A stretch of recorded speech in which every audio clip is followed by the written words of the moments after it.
Zelensky spent the morning talking to the Republicans, and the Democrats in the Congress signaled some cautious optimism that the stalled U.S. aid flow will restart.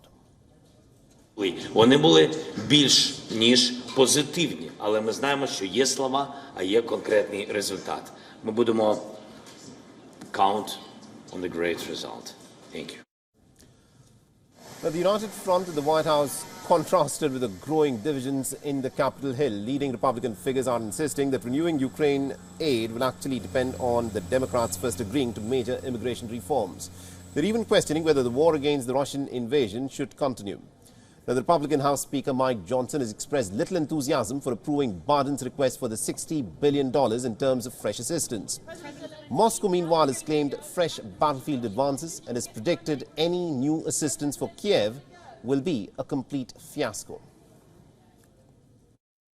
What the Biden administration seems to be asking for is billions of additional dollars with no appropriate oversight, no clear strategy to win, and none of the answers that I think the American people are owed. I have also made very clear from day one that our first condition on any national security supplemental spending package is about our own national security first. The border is an absolute catastrophe, and this is because of the policies of this White House and this administration.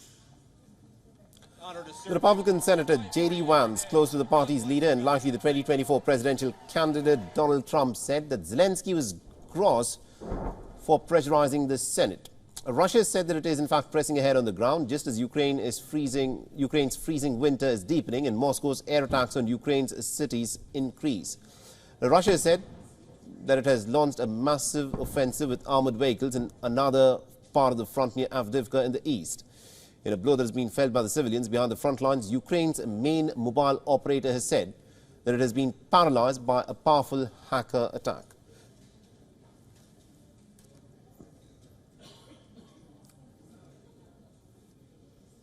And our correspondent Susan Tehrani has sent us this report from New York. Listen in. Times have certainly changed since Volodymyr Zelensky received a hero's welcome about a year ago when he visited Washington, addressing Congress, even receiving several standing ovations. However, now the Republicans control the U.S. House of Representatives, and Americans are weary about America's involvement in the war between Ukraine and Russia. Not to mention the fact that many are whispering whether Ukraine can ultimately defeat Russia in this war. Zelensky found a sympathetic but ultimately unmoved audience among Republicans on Capitol Hill on Tuesday. Many lawmakers on both sides of the aisle support giving more aid to Ukraine. However, Republicans say that any foreign aid has to be tied to a very important domestic issue, and that is addressing the illegal migrant crossings at the U.S. southern border. The Democrats simply are not on board. Ultimately, that did not stop U.S. President Joe Biden from calling on Republicans, saying that they need to pass an aid package, quote, before they give Putin the greatest Christmas gift they could possibly give him. Susan Tehrani reporting from New York for WION World as well. WION is now available in your country. Download the app now and get all the news on the move.